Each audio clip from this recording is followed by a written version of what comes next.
everybody, welcome to another episode of Classic Gaming Brothers. I'm Zach. And I'm Seth. And we are the Classic Gaming Brothers. That's right. We are the Classic Gaming Brothers. That's right. I don't have a correction, but I do have a point of order. Wow. Were we supposed to do this about board games the entire time? Yes, that's it. Sorry, everybody. We've been recording the wrong podcast. It should have been about board games. I know. Deep dive on Clue and Deep who dive on Clue. actually is Mr. Green. He's been the killer this whole time. No, he's the FBI agent. Oh, that's true. He could also be a killer. If you've seen the movie, I have seen the movie. then you know he is. He's going to go home and sleep with his wife. After killing Mr. Body. Or not Mr. Body, the butler. Isn't he Mr. Body in one of the endings? Yes, he is, because he kills the... Yes, he killed the butler, and then... Yes. Anyway, my point of order was not about board games. It was about... I forgot to mention in our Turok episode that there is actually a new Turok game coming out. It is to be announced, but it's called Turok Origins. It's on Steam. Did we talk about Turok last week? We did. Oh, okay. I was wondering how deep in the archives people would have to go to get that correction, so... No, that's just why I'm bringing it up now, is because because it was recent memory. Yeah. Good. Yeah, so if people are interested in a game that's not out yet, don't worry. Maybe one day it will be. Yeah, that's right. Well, Seth, what have you been recently playing? Recently I've been playing a game that I think I've talked about in the past. It's a game called Tunic. It was developed by the Tunic team and published by Finji, and was released back in 2022. I may have, in fact, talked about seeing it at PAX many years ago. In Tunic, you explore a land filled with lost legends and ancient powers and monsters, and it's an isometric action game where you play as a fox in a very Link and Zelda-like world. However, the fun little caveat with Tunic is that it doesn't tell you what to do, and it has a manual, but you don't have all the pages for it, and it's written in a language you can't read. So in order to learn how to play the game, you have to explore and find different objects, whether they're items that give you the ability to perhaps, you find a sword. Then you're now able to swing a sword. You could also find instruction pages for the manual, and you could find new combos and new combinations. So maybe it'll teach you how to tumble, and now you can tumble and all that stuff. It's been fun. I've been really enjoying having it on my Steam Deck and playing it when I'm kind of sitting down and just settling in. I don't really want to get into anything serious, and I have maybe an hour to kill. Tunic is a good fit for that time, especially since I was stuck in Tunic for a very long time and I could not progress. I was on the same statue that you revive at. I was at a same statue, could not figure out how to proceed forward. I felt like everywhere was either the one of the paths to go forward was just a dark cave I couldn't see anything in. Another path just had a bunch of people I didn't want to fight. Eventually I did get past that. I don't know what I did. I think I just kept exploring, and I think I started going in the right direction, I guess. And then I continued to explore. I read more of the manual for the pieces that I had, and I'm now getting to a part where I'm getting a little more consistent with kind of uncovering things. I'm also getting my Tunic character is getting more powerful. He now has the ability to shoot ice as well as swing with the sword, and he has a shield now. So I'm before I broke through this plateau, I just had a sword. Now I have a sword, a shield, some magic. So now I'm rocking on all sorts of gas. So that's what I've been playing recently. I know I've talked about it in the past, but it's been long enough that I feel I'm still playing it, and I still enjoy it, and it's been pretty good. It's Tunic. Yeah, I really like Tunic too. I think I picked it up actually at PAX 1 year when the publisher was there. I picked it up from the publisher themselves. Finji was there, and I think I have a t-shirt from them. Zach. Yes, Seth. Could you tell me what you've been recently playing? Seth, I'd love to. Well, recently I've been playing Time Splitters, which originally came out in 2000 by Free Radical Design and Eidos Interactive. It's a PS2 game, but I've been playing it on my PS5 because PS5 through the PSN has a PS2 Classics line, which you can play certain PS2 games that they have available on your modern console, which is cool. You do have to pay for these games. They're not free. So you either pay for a subscription or you just buy the games individually. They were on sale though for $1. So I bought all 3 of the Time Splitters games for $3. But Time Splitters is great. It's a first-person shooter that plays very similarly to GoldenEye 007 and Perfect Dark. And that's because Free Radical Design was ex-Rare members. So like Rare team, like members of their team quit and they started Free Radical, and then they made a game very similar to GoldenEye. And it's just a really fun first-person shooter. You play as various time travelers who must recover specific items from different time periods. So like you go back to Egypt and you have to recover an Ankh. You go to, I think it's San Francisco, and you recover like a floppy disk. But in any case, whenever you pick up the object, it causes like a rift in time, and you start getting attacked by these creatures called time splitters, which are these like mutant zombie aliens, and you have to like get out of the level as quick as possible. So it's a bit of a like, it's an action shooter where you have to go find an object, and then it's kind of like almost like really encouraging a speed run because you get rewarded for how fast you go through the level. I really like it. I think Time Splitters is great. I used to play it a lot with a good friend of mine back when I was young. He had a copy of the first and second game on his PS2, and we spent very long time playing Time Splitters multiplayer. So I definitely find the game very nostalgic. So I'm really happy that I can replay it on a modern system. You know, I'm going to tell you something about time games. When I hear Time Splitters, sometimes I think about Time Crisis.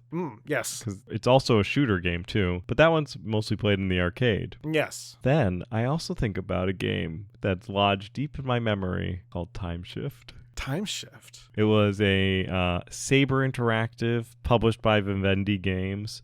Yes, I do remember this. It came out in 2007, and it was a mediocre shooter with some pretty cool mechanic of being able to travel in time. Time Shift, you could get it on Steam still. It is $20. $20? I don't know if it's $20 in 2025 worth it. It was probably worth $50 in 2007. Oh, it's because it's published by Activision, and they don't change their prices on any game ever. Well, it wasn't $20 when I bought it. No, I know, but like Activision still charges $20 for Call of Duty 4 Modern Warfare from 2007. I do like with the reviews on Time Shift, there was some reviews about the game, and then one that was negative and said not recommended. But yeah, it's a Time Shift is a fun game. But whenever I hear Time Splitters, I'm either thinking Time Crisis or Time Shift. I just think about Time Shift. That's fair. Time Shift represents an iconic image of a cover that is so generic that oh, yeah.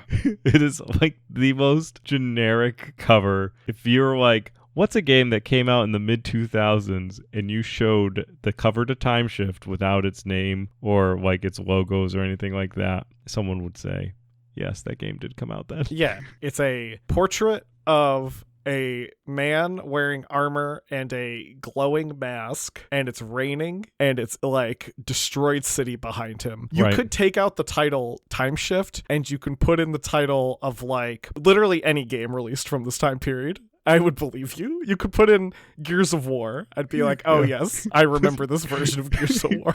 Do Gears of Wars. You could do Bounty Hunter Star Wars. Bounty Hunter Star Wars, yeah. Because it does kind of look like Boba Fett, except if Boba Fett had a yellow, it's a T-shaped visor on the helmet. Anyway, today we're not talking about Time Splitters. We're not talking about Tunic, though we probably could at some point talk about Time Splitters. I think it's well worth its own discussion. It's a great series. But no, we're talking about a game series that we kind of alluded to in the last episode. One of Seth's recently played games was 2 Point Hospital, which is a spiritual successor to Theme Hospital. So we're going to be talking about the Theme games, or rather the Theme series. Before we get into the history of the Theme series, though, I did want to talk a bit about our memories. So I have a particular memory of playing one of the Theme games. We owned Sim Theme Park, which is actually Theme Park World, the second game in the Theme Park kind of sub-series of the Theme series. And it was rebranded as Sim Theme Park in the United States. We'll talk a bit about that. I remember we owned a copy. I remember playing it. I remember thinking I didn't like it as much as Roller Coaster Tycoon. No, because Roller Coaster Tycoon is the GOAT.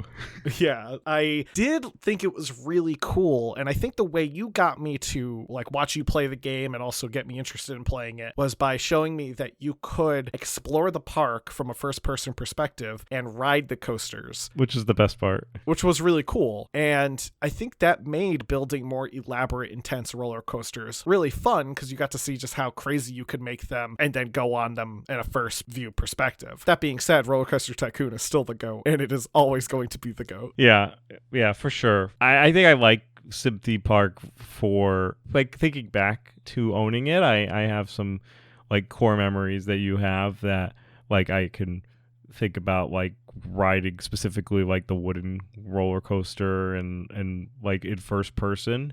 I think that it doesn't have as deep of a strategy requirement that Roller Coaster Tycoon requires. And I think it feels to me, in my memories, more gritty than Roller Coaster Tycoon. It is like, kind it's of more gritty. It's more like shoestring. Like, Roller Coaster Tycoon looks sharp, it's colorful, it plays well, like, it's approachable, just makes sense. Sim Theme Park to me came off a little clunky, didn't run so well, the graphics were a little sketchy, and it was just dark. It felt like where Roller Coaster Tycoon was going to somewhere amazing, or like at least better than, it'd be like going to like somewhere like I don't know, like Six Flags in the heyday. Yeah. Going to Sim Theme Park was like going to like Quasi Park. Yeah, I could see that. You're not really sure if this roller coaster is going to work, but it's certainly going to go on a ride. Right. Yeah. Now, to get into the history of the theme series, we've talked a bit about the history of the developer before. Way back in episode 121, we talked about Peter Molyneux when we covered the game Fable, which was developed by his studio, Lionhead Studio. And we revisited the world of Peter Molyneux in 257 when we talked about Dungeon Keeper. And well, we like to do things in threes apparently, because we're going back to Peter Molyneux, because Peter Molyneux is quintessential to the theme series. As a quick refresher for anyone who didn't listen to 257 or 121, Peter Molyneux got his start in the game industry back in 1984 when he developed the game The Entrepreneur, which wasn't really that popular. He only sold 2 copies of it, and reportedly, he believes one of those copies was to his mother. And it's a text-based simulation game. Molyneux would later leave the game industry and start a company called Taurus, spelled Taurus, Impex Limited, with his business partner Les Edgar. Taurus exported baked beans to the Middle East. One faithful day, they were confused for the company Taurus, Taurus, by Commodore International, who contacted them and said, hey, can you make some networking program for us? And instead of correcting them and said, no, our expertise are beans, Peter Molyneux said, absolutely, send us your money. And they built out a database networking software for Commodore to be sold on the Commodore Amiga. The software they would develop would be called Acquisition, the ultimate database for the Amiga. Peter Molyneux would use his newfound money from developing this database software and founded a company called Bullfrog Productions with Les Edgar in 1987. They would then put out an Amiga port of the game Druid 2 Enlightenment, which Molyneux claimed he got the job for porting that game because he spoke to the developers, Firebird, and lied to them when they asked him, hey, are you familiar with programming video games? And at the time they weren't, but Peter Molyneux said, I am. And they programmed a port of the game to the Amiga. Their next big project that they worked on was Populous, and it was one of the first major God games developed for the home computer and sold over 4 million copies, which helped put Bullfrog on the map. After putting out a few different titles, including a sequel to Populous, Molyneux decided to return to something he was familiar with: business simulation games. The most exciting of games. Everyone likes them. Molyneux felt that the business genre was untapped, and he truly wanted to capitalize on it. He also knew how not to make a business simulation game, and decided to make a game that both emphasized the business aspect while also being fun. Which was something that The Entrepreneur had a problem with. It focused on the business aspect, but it was not fun. Right. And people like to play games for fun. They don't want to do more work after work. Yeah. Except for people who play like EVE Online or a number of different games. Yeah. He wanted both a game that allowed players to create something fun, but also learn the intricacies of running a business. To get ideas, the team behind the game would go, including Peter Molyneux, would travel to various theme parks around the world. They took notes and recorded audio from the parks. Molyneux wanted to do this so that the game that he was building, where you could build something fun. What's the fun thing that comes to your mind first off a rip? A theme park, especially in the 90s. They would go and take notes and record audio from the parks, And Molyneux really wanted to layer this into his game so that it would have a sense of realism and they could capture that based on the experience that they're getting,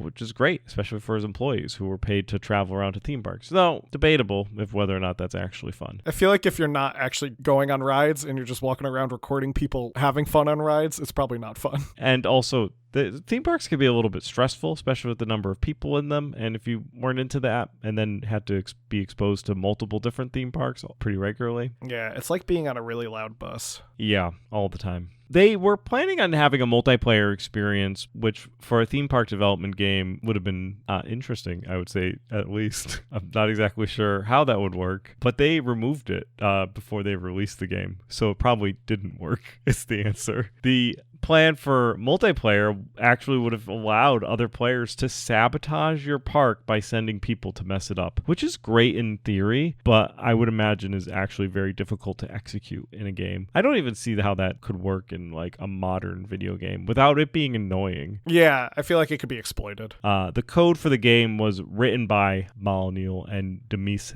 Hassabis, who served as both co-designer and chief programmer. Art would be done by Gary Carr, who previously worked on Populous 2. Carr disliked the art direction of Theme Park and would actually leave the company because he disliked it so much to go work for Bitmap Brothers due to a disagreement. Yeah, no, he hated the art direction for Theme Park and he thought it was going to be a game that was going to fail. So he said, I am not working on this and I am leaving. And he left. Now, Theme Park originally was planned for a March 4th, 1994 release, but got pushed back to August. The PC version also, for some reason, had a sponsorship deal with Midland Bank, a major bank located in the UK. That's fun. I want to get sponsored by Midland Bank. On release, the game would sell upward to 15 million copies, so it did really well. The game sold best in Europe and Japan, and it did sell pretty well in the United States, but not as well as they were hoping. Peter Molyneux reportedly believed this was due to the art style being too childish, so likely turning off would-be buyers in the United States. Reviews for the game were also positive. The publication Computer and Video Games gave it 92%, Edge gave it 8 out of 10, and PC Gamer gave it 95%. The game has been ported to various consoles, including the PlayStation, Sega Saturn, Amiga CD32, Atari Jaguar, 3DO, Macintosh, Sega Genesis, and Super Nintendo. The Sega Genesis version of Theme Park plays the song Enter the Gladiators on a loop, and it's really obnoxious. That's the song that goes...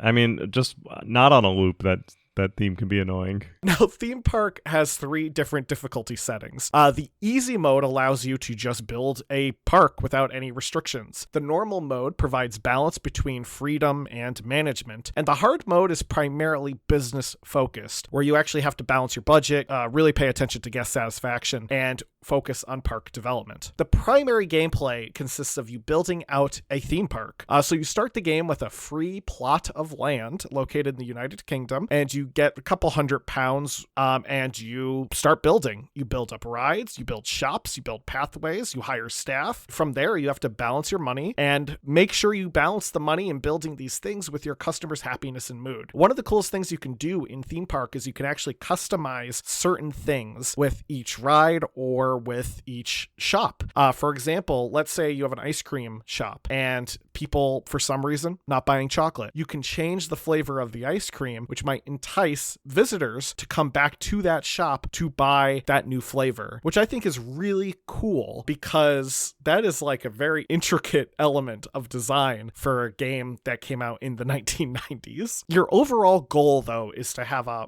park with a really high value, and ideally with this first starter park that you get that was essentially free, you sell it and you use that money to buy a bigger plot of land anywhere else in the world, and you go from there. You build bigger and bigger parks. So the idea is you basically are upselling these parks that you're creating. Bullfrog would continue the theme series of games with Theme Hospital in 1997. The idea for the game came from Peter Molyneux and James Leach. When they were brainstorming new idea theme games, Molyneux was not directly involved in overall development, largely because he was focusing on Dungeon Keeper. For instance, inspiration, instead of visiting theme parks this time, the team would go on to visit Royal Surrey County Hospital, Frimley Park Hospital, and Great Ormond Street Hospital, which doesn't sound like a lot of fun for the team that now is investigating. They're like, whenever we do a theme park, we get to go visit that theme and take countless amounts of notes. First game of the series, theme park. Great. This is fun and hilarious. Second game, theme hospital. Oh no. Next game, theme graveyard.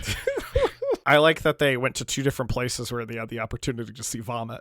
Returning to the project was Gary Carr, who actually joined Bullfrog again to work on Dungeon Keeper, but he was assigned to work on Theme Hospital instead. This is, of course, very funny because originally he left Bullfrog because he didn't have faith in the theme park game, and when he came back to work on this cool Dungeon Keeper concept, he got assigned to work on the sequel to Theme Park, which if I was Gary Carr, I would have been pissed about. During development, the team planned to have the game feature real diseases and then opted to replace them with fake ones because they didn't want to be that realistic. They also changed out from real diseases because of a challenge they face, which was making a hospital to be as entertaining as a theme park, because they're not. Just empirically, a hospital is not as fun as a theme park. So making made-up illnesses allowed them to have fun and create a more entertaining world. Another unique element to the game is the fact that while the team worked in England, they wouldn't base their hospitals off the National Health Service. They wanted the hospital to be treated as a business and to make a profit to be an important game element. So they based their game in America. That's right. The code for the game itself is largely based on Theme Park, with a lot of it being used as a starting point. The art itself in the game was designed to be cartoony, with 3D Studio used to render different items into the game. One of the major issues was that the team just had too many ideas. There was talk of including different eras, like the one based on the medieval ages or Victorian era. This would be scrapped due to the large amount of graphics that would need to be dedicated to it. They also planned for a ton of other diseases, but some they had to stay on the cutting room floor. The game was released on March 28, 1997, and immediately attracted negative attention from various places. Managers at the NHS disliked it, the House of Parliament spoke out against it, and the Daily Telegraph newspaper called the game sick. The NHS specifically called the game a mockery of the hospital management, which led to game producer Mark Webley doing an interview with the local radio station to defend it. Despite the negative attention, the game was a smash hit. It sold over 4 million copies and was reviewed positively. PC Zone gave it a 91%, Next Generation gave it 4 out of 5 stars, and PC Gamer gave it an 85%. The game was ported to the PlayStation, and a Saturn version would end up being canceled. But I believe the Saturn version being canceled was not on behalf of the issue with the game, but more perhaps on the issue of the Saturn. It was,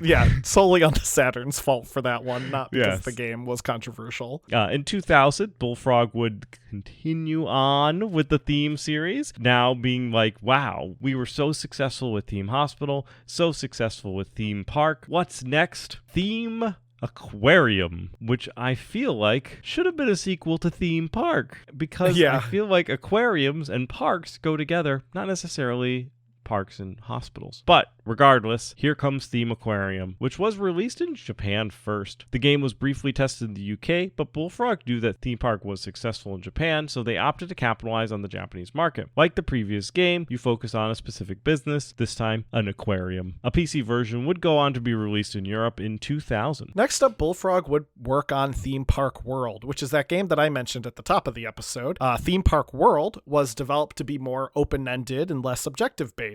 The team worked to create a 3D engine, which was done to eliminate the need for a 3D accelerator card, so ideally you would have more people able to play the game. They also worked to create an artificial intelligence system that allowed guests to have different behavioral traits, including a queuing behavior, which was very important, and apparently one of the programmers spent a long time trying to make it work so it would also be entertaining. Now, certain management features would be cut from the game from previous versions of these theme games. For example, you no longer needed to do a supply order, and you also didn't need to compete with other parks that existed in this game world. When the game was released in the United States, it was decided to rename the game Sim Theme Park to tie it into the popular Sim IP. Maxis, who owned the Sims IP, was the sister company to Bullfrog, as both were owned by EA at the time. So EA had Bullfrog in England and Maxis in America and said, we have this popular thing in England. Let's bring it to America and turn it into a popular thing here. And they did just that. It made total sense for them to rebrand the game. The game would release in November of 1999 for the PC and was later ported to the PS1 and PS2. On release, it sold fairly well. In the US, it sold more than 560,000 units by the end of the year in 2000, and in 2001, it would sell another 514,000 units. It would also sell upward to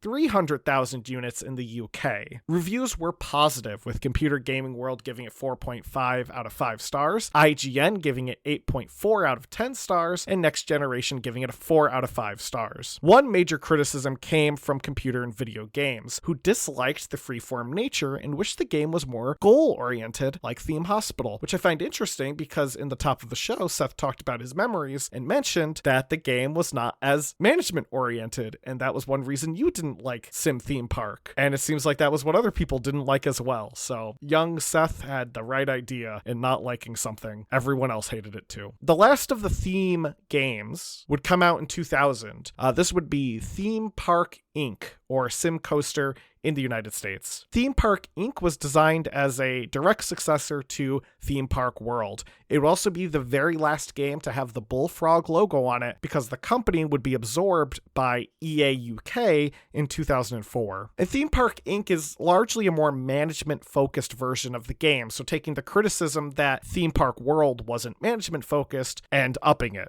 So instead of focusing on designing rides, you are primarily focused on staff management, park layout, and guest needs. So it really is kind of more of like a remake of the original theme park, just with this updated engine. On release, the game would be a moderate success. It sold upward to 290,000 units by 2006 in the United States, and it had sales of about $5.8 million.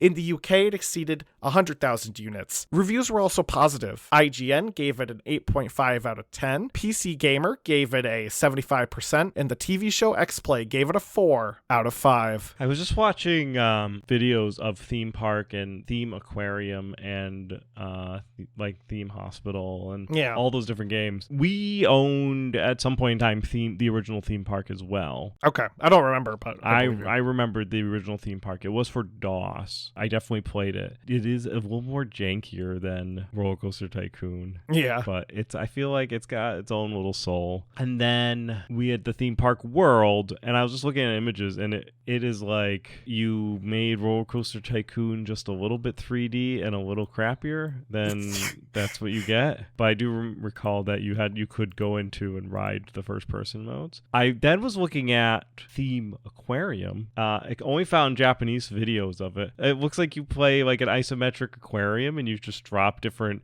like plants and aquariums down, and people can walk through and look at here's a circle aquarium with a turtle in it and stuff like that. Yeah. I think that's kind of fun. However, buying these games is difficult. You can get some of the theme games on Good Old Games. If you want to get the original Theme Park game, it's like $2 on Good Old Games. And then Theme Hospital is like $2 or $3. Theme Aquarium's not available on Good Old Games that I could find. And none of the theme games are available on Steam that I could find. Yeah, and I'm pretty sure Sim Theme Park is not available on Good Old Games. Theme Park is. It's $1.49 right now. There are ways to find these games. You just have to think outside the box if you want to play these games. In terms of legacy, Theme Park itself would get a remake in 1997 in Japan called Shin Theme Park. Shin in Japanese for new. This version of the game was released on the PS1 and Sega Saturn and featured a new aesthetic. There was also a DS remake released in 2007 in Japan and Europe and in the US market. In 2011, there was a version of the game for the iOS which featured microtransaction, with some rides costing upwards to $60 in real money, which made people super excited.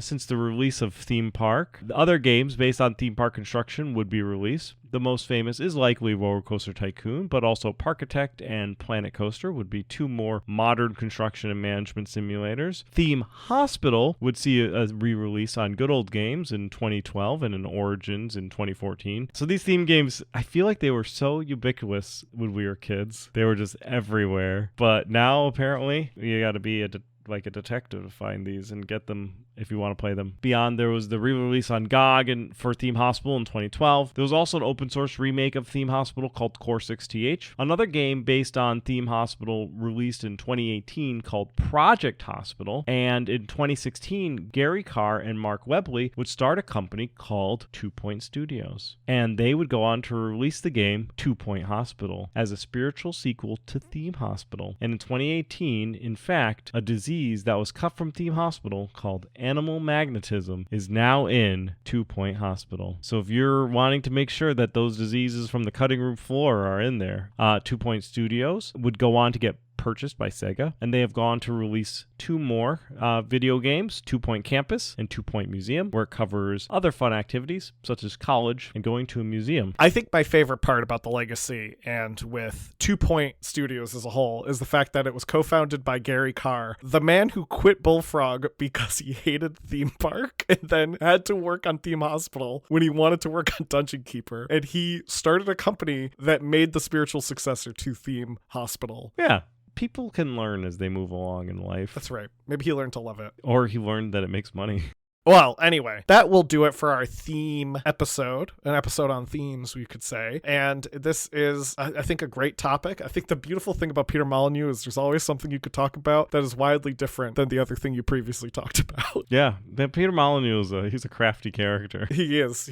I mean, we haven't even talked about Black and White, so who knows? I know. Oh, that's a really good game. But that being said, we're going to get into our retro rewind. Seth had me play Outrunners for the Sega Genesis. Released by Sega AM1 in 1993 for the arcade and in 1994 for the Genesis. I played the Genesis version. Like the other Outrun games, it's a racing game where you race in a convertible while listening to really great music. I thought it was really good. The car controls really well. The music's really fun. I really liked all the different forks in the road that you could take that would take you to a different part of the country. It's pretty good. I really enjoyed it. I think it definitely holds up. I mean, I think all the Outrun games hold up, but I think Outrunners itself just holds up in a certain special Sega Genesis kind of way. Next week, Seth, you can play a Sega Genesis game too. I want you to play Space Harrier. Thanks. That sounds like fun. Zach wanted me to play Dragonheart Fire and Steel, which was developed by Funcom for the console and developed by Taurus Games for the Game Boy, and it would go on to be published by Acclaim Entertainment. The two games,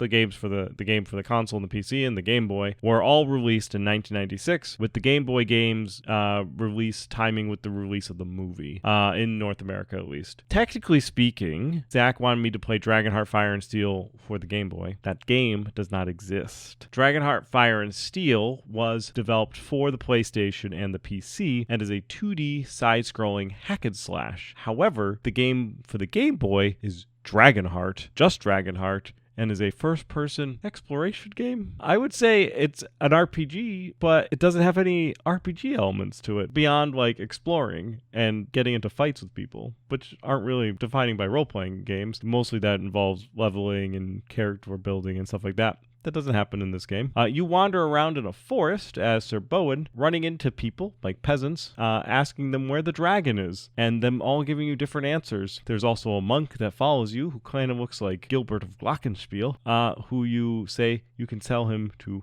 stop following you.